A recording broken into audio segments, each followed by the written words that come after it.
когда гид показывает, рассказывает, поэтому идите глядите. Давайте вашего любимого Виктора. А где тут давайте?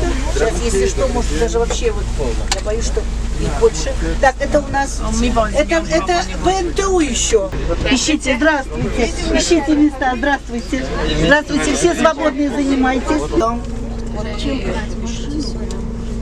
Все. Нет, мы же, да, так это наш главный заместитель. Нет, это нас исполняет ряд сейчас председателя ассоциации.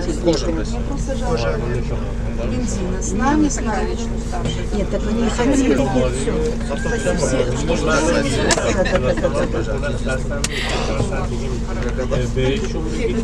все. Это техника безопасности, ребята. Главное, вы понимаете, по технике безопасности вы не первый раз проезжаете. Здесь 47 мест. 47. На обратном пути мы с вами поедем на Курган Славы, в те места, которые были свидетелями знаменитого Минского котла. То есть сегодня мы с вами касаемся времени Великой Отечественной войны. Не в каменном мешке, а в лесу. Это своеобразная музыка леса. Он попросил себе медаль. И вот тогда служба КГБ узнали, и потом его узнали все. У него была семья, дети. И дочка спросила: папа, папочка, почему ты это сделал? Ребята, это очень страшное время, которое пережила наша страна. И едем мы в самое святое место.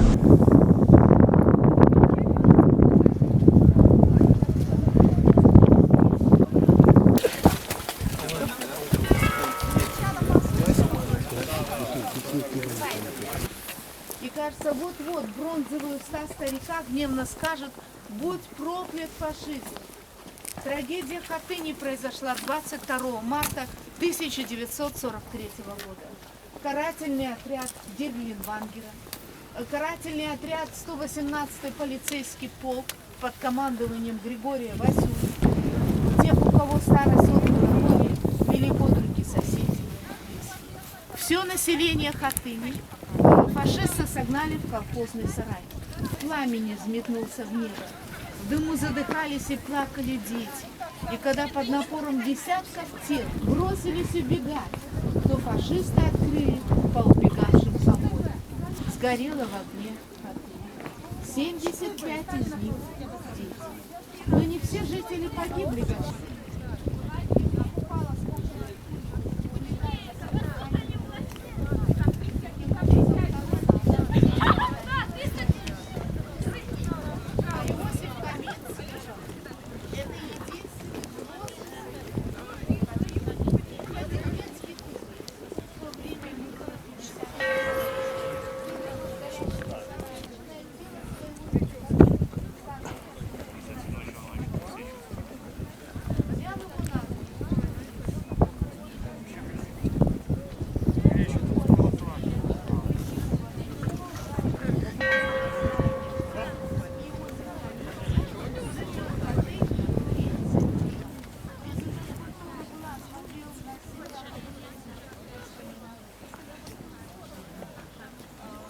Ромовский, какая странная судьба, он не был сожжен в Хатыни 43 года, но после военное время он женился и встретил каких-то людей, которые к нему были неравнодушны. Именно они уговорили его подработать в Новохопере, дали ключи от хаты, где он должен был заночевать. И ночью заперли, обвели захоронены. То есть, если он не был заживо сожжен, на следующий день жители собрали останки хатынцев и похоронили вот здесь рядышком. Нет, вы возвращаться, давайте здесь. Давайте скажем сейчас слова.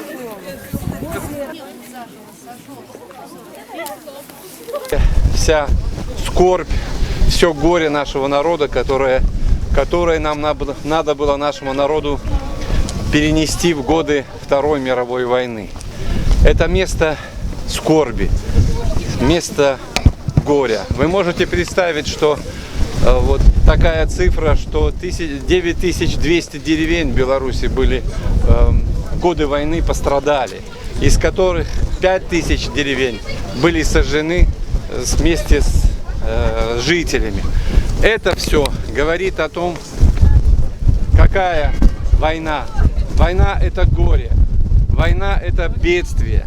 И, конечно же, сегодня нам нужно всем вместе, разным странам, разным народам делать все для того, чтобы мир был на земле. Мне очень печально, что в некоторых странах, которые тоже пострадали от войны, и наши советские солдаты освобождали, многие говорят уже о другой истории.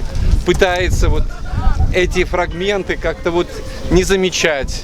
Даже вот в Польше, например, принято решение о уничтожении, в принципе, так сказать, закрытии памятников советским солдатам. Что сделали советские солдаты в Польше? Они освобождали Польшу от немецкого ига. Но кто-то сейчас вот так принимает решение и считает, что это каким-то образом мешает польской истории. Как-то по-особенному, неправильно Польша смотрит на эту ситуацию в других странах. Поэтому сегодня очень важно, чтобы у нас вот в год исторической памяти мы никогда не забывали ту историю, которая была, и делали все для того, чтобы больше вот таких ужасов, которые произошли здесь, вот на этом месте, в этой деревне, чтобы они больше никогда не повторились. И я думаю, что мы вместе, вы представители своих стран, вы представители своих народов, если будем мы вместе выступать против тех, кто вот разжигает эти вот военные вещи, кто не хочет вспоминать эту настоящую историю, вот, я думаю, что мы с ними справимся. Симон, пожалуйста. Ну, я тоже хочу от имени иностранных студентов и выпускников тоже сказать пару слов. Да, это место скорби, но это память, которая оставит живое вспоминание вот годы войны и то, что пережил народ Беларусь и весь советский народ, где есть, я вижу представители, еще студенты из бывшего Советского Союза. То есть эта победа удалась им очень дорого. То есть сотни и миллионы жизней советских людей было потрачено этим победой Великой Отечественной войны. Но сегодня, я думаю, мы все, дети разных народов, должны быть благодарны советским людям и советским солдатам вот за тот героизм и то, что они сделали. И в итоге мир был спасен. Но сегодня мы должны в своей жизни и после учебы и сделать, и постараться всегда бороться за мир. Потому что если будет война, будет трагедия, где она не была. Поэтому я думаю, самое лучшее пожелание в этом месте, чтобы мы желали мир во всем мире. Вы посмотрите, сколько улиц, названы города в городе-герое Минске героями Туркменистана, Казахстана, Узбекистана. Как говорили наши друзья, самое главное, почему мы победили, мы были вместе. И очень хотелось бы, чтобы здесь мы почувствовали Ребята, вы не знали войны, мы не знали войны. Поверьте, я была уверена, что мы никогда ее не узнаем. Но то, что рядом происходит с нашей страной, мы понимаем, как это может быть близко, как это можно быть рядом. И всегда зависит все, не только от плохих руководителей, всегда зависит от народа, всегда зависит от людей. И поверьте мне, сегодня и в Польше, сегодня в Сирии, сегодня в Ираке, сегодня в любой стране, где обучались наши выпускники, ребята, все наши, они все болеют, все страдают, все плачут, потому что никто не хочет войны. И они понимают, сколько сделал Союз, сколько сделали наши деды, наши прадеды. И очень хотелось бы, чтобы сегодня вы тоже еще раз поняли, что надо вместе, что надо дружить, что надо учиться, что надо радоваться этой жизни, любить свои страны, любить свои вузы, любить эту страну Беларусь, которая дала мир для всего мира. В составе Советского Союза, будучи, когда воевали все бок о бок, рядом друг с другом. Ребята, а сейчас мы сегодня, давайте сейчас возложим цветы к нашему памятнику сюда.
Да, я потом можете взять в ассоциации, я в ассоциацию все скину.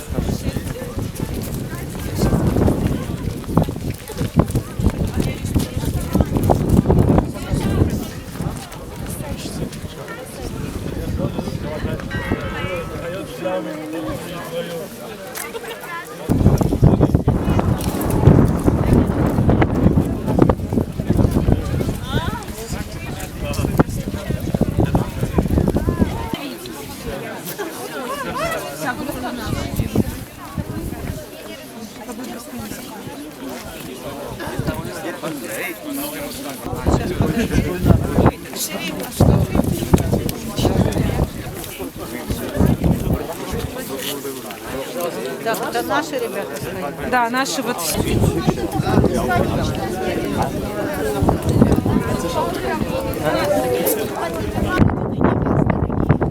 живыми сгорели, наши и скорбь и печаль обернутся в мужество вашу и силу, чтобы смогли утвердить на вечный мир и покой, чтобы отныне нигде и никогда жизнь длится.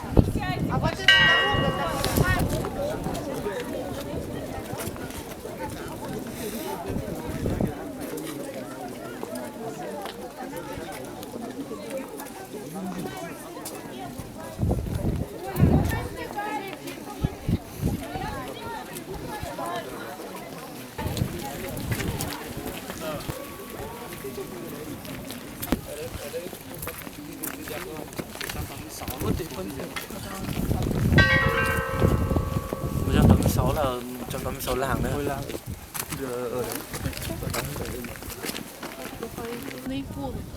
это символическая труба сожженной деревни.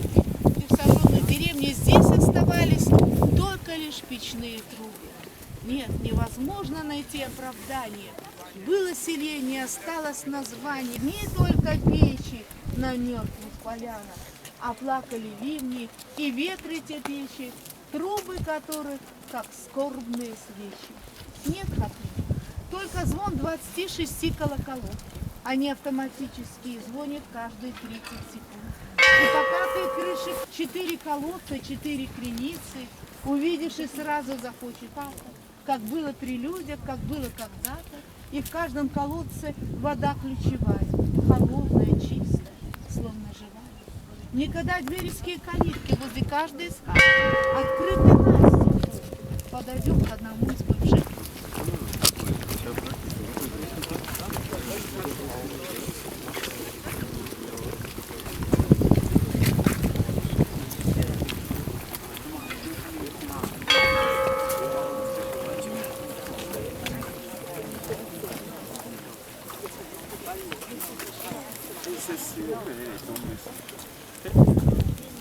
Фамилия, имя, количество.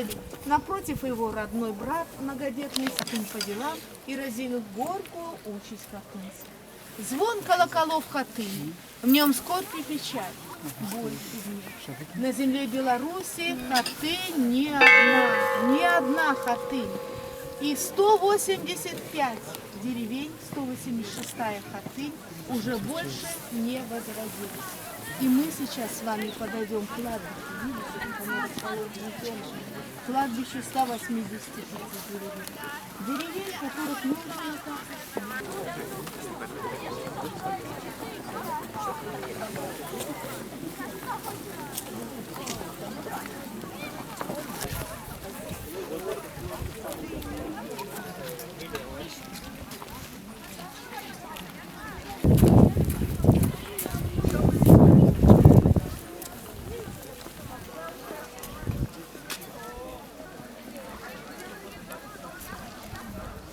в деревне, в городе. Сидеть, это было вот так больно, как будто, понимаешь, это происходит с нами. В Ливане, когда эта бомбардировка была, наши выпускники заканчивали, мы отмечали вместе с ними Сюда прибыли делегации, которые достали священную землю сожженных деревень. И 30 июня по звуке тарелки состоялось торжественное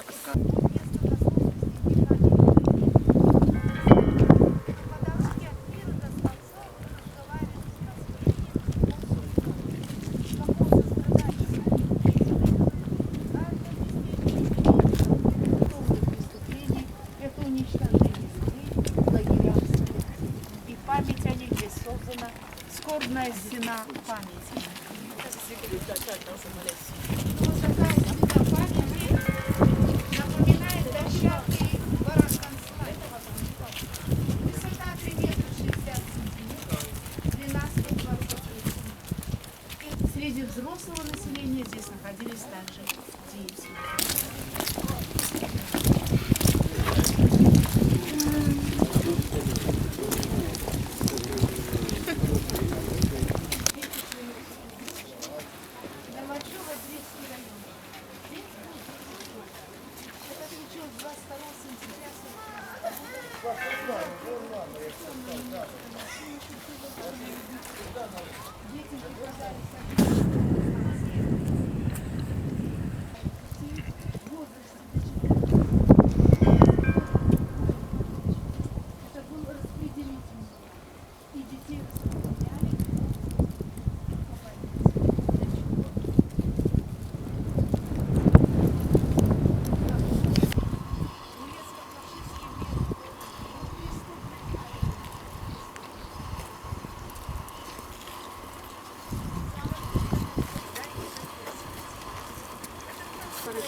Но на черном постаменте Вечного дня мы видим с вами Либию не случайно. Это сила Бога.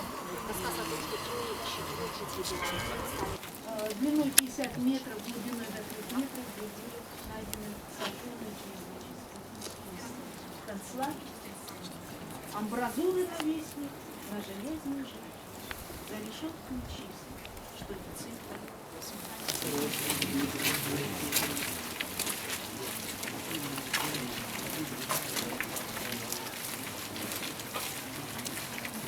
Медицинской помощи не оказывали, а наоборот сюда с окрестных больниц привозили сыпно-тифозных больниц и перебрасывали через ограды. И люди заражались и умирали. Такие концлагеря у переднего края обороны фашисты создавали, чтобы прекратить наступление Красной Армии. Буквально за несколько месяцев существования этих концлагерей здесь погибло 9 тысяч человек.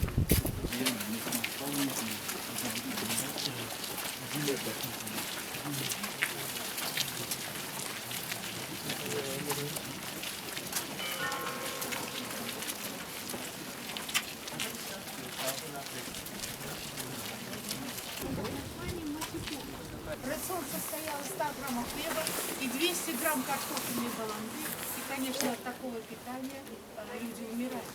По приказу командира лагеря Липа, грустный немец, он создает оркестр среди военнопленных. И военнопленные работали под музыку. Если кто-то не попадал в такт, могли просто расстрелять. И музыканты боролись. Они использовали то, что гитлеровцы плохо знали русский язык. И они вкладывали свой дух. Конечно, концерты с такой программой делали свое дело. Они вселяли надежду на скорое освобождение. Закончилась война, началась мирная жизнь. И новые люди пришли на пепелище городов и сел. И они возродили 433 населенных пункта, сохраняя старые названия, как память о тех, кто здесь когда-то жил.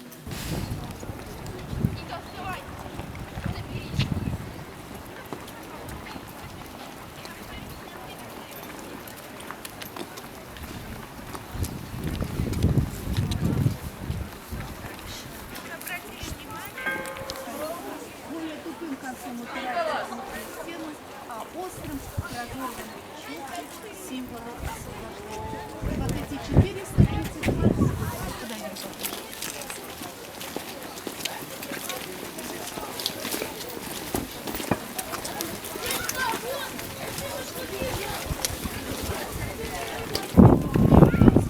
только вместо веточек в алфавитном порядке название возрожденных сел и деревень. Видите, как символично? Вот эти деревни, кладбище, возрожденные деревни. Вот деревня Галки, Курганский район, страшную кровавую расправу учинили здесь озверелые фашисты. Это произошло 22 января 1943 года. Женщин заживо сожгли в одном из крестьянских подвесков пожарищ. Собаки таскали изуродованными телами.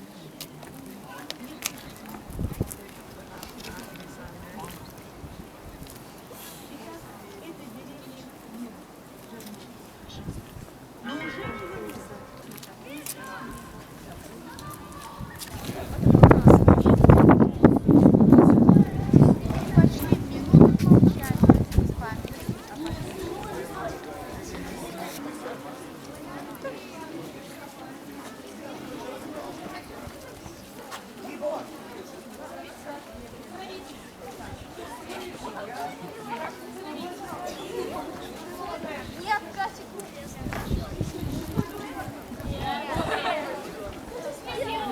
Если будет третий мир, не будет победителя, не будет побежденных, не будет.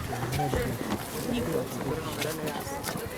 Ну что ж, я вас оставляю наедине со своими мыслями, можете еще пофотографировать. Здравствуйте, меня зовут Сильбия Мамицахедова. Я приехала из Туркменистана, города Балканаба. Я учусь в Белорусском государственном университете культуры и искусств. Я мечтала учиться в Белорусском государственном университете культуры и искусств с детства. Благодаря этой экскурсии я очередной раз убедилась в том, что нет ничего дороже мира на земле. Выражая огромную благодарность Министерству образования Республики Беларусь и Международной ассоциации выпускников вузов и Всемирной ассоциации выпускников вузов за организацию экскурсии. Добрый день, меня зовут Ленур Казимов, я студент 3-го курса совместного факультета между Ташкентским университетом информационных технологий и Белорусским государственным университетом информатики и радиоэлектроники. Нас сегодня собрали в такой знаменательный день, в трагическом и историческом месте, где погибло много людей, и этого не должно больше происходить на нашей земле, потому что это трагедия великого масштаба. В Беларуси очень много национальностей и народов проживает. Также здесь очень дружелюбные люди, они очень с открытым сердцем нас приняли и добродушно относятся к нам. И я думаю, что мы за мир во всем мире, и чтобы никогда не было никаких бед, никаких войн, никаких злодеяний, чтобы дети, женщины и старики не знали горести войны. Я очень благодарен организаторам, что нас собрали сегодня здесь и показали нам все происходящее. Спасибо. Здравствуйте, я Шериф, студент из Египта. Я учусь в БНТУ, втором курсе. Благодарю за этот организацию для этот экскурс в Хатин. Мы здесь против войны, мы против убийств, мы за мир все студенты. Меня зовут Алена Мелиджаева, я являюсь руководителем объединения представителей национальной культуры «Альянс» Белорусского государственного университета информатики и радиоэлектроники, а также членом Совета Международной ассоциации выпускников вузов. Я приехала из Туркменистана в Беларусь 22 года назад.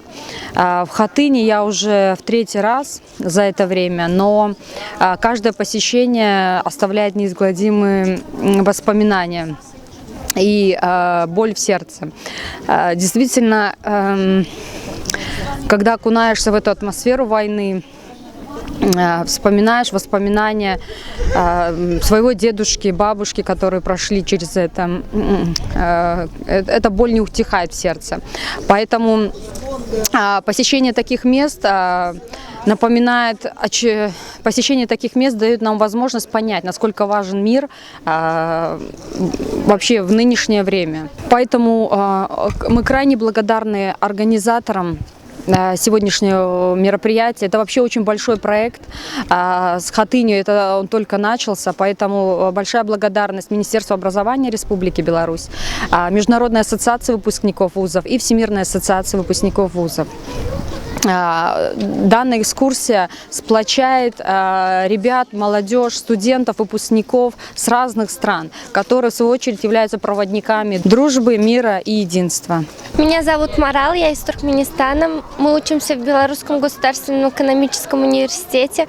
Я очень рада, что я учусь в Беларуси, потому что здесь можно получить не только хорошее образование, но и познакомиться с представителями разных стран, узнать их культуру, традиции и обычаи. Меня зовут Жан, я учусь в Беларуси в университете БГЭУ. Сегодня мы были экскурсии. Я являюсь магистрантом юридического факультета Белорусского государственного университета. Я являюсь представителем Азербайджана. Меня зовут Халилов Джавид Жасарат Аглы. Сегодня нам организовали экскурсию по местам Великой Отечественной войны, таких как Хатын, Слава-Курган, мы сейчас находимся. Нам дали более подробную информацию о этих местах, учитывая тот факт, что мы все являемся наследниками Советского Союза, поэтому это наша общая трагедия. Мы за мир, без суль тарафтары.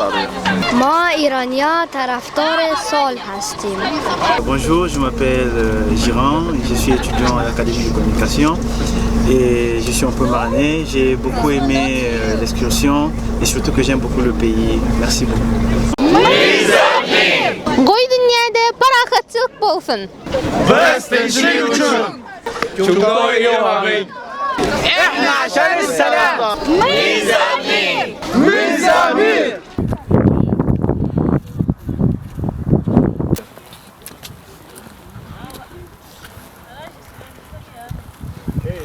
Alors, le massacre commence. Marchez vite.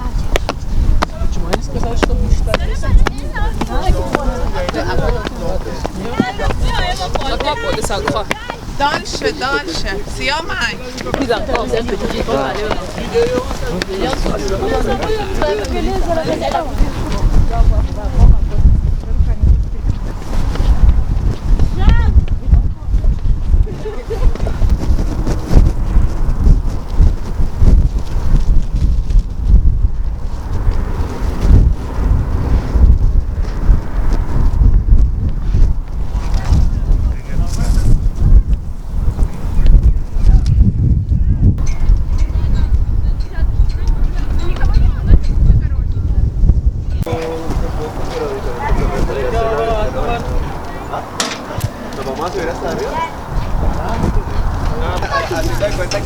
Я над вами ношу.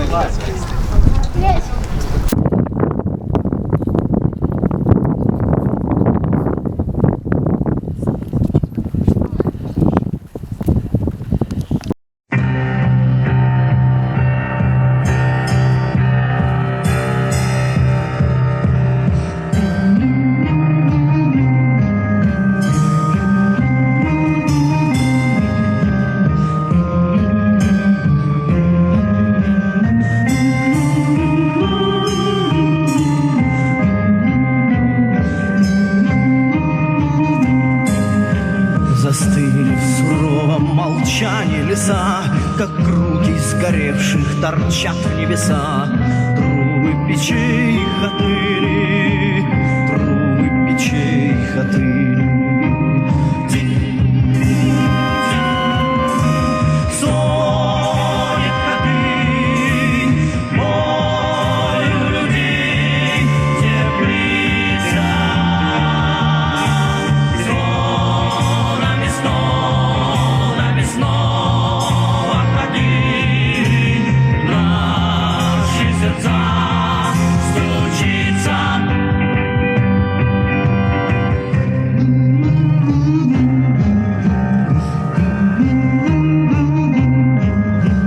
Над этой землею каждой весной криком кричат журавли поныне. Дыма глотнув хатыни, дыма глотнув хатыни.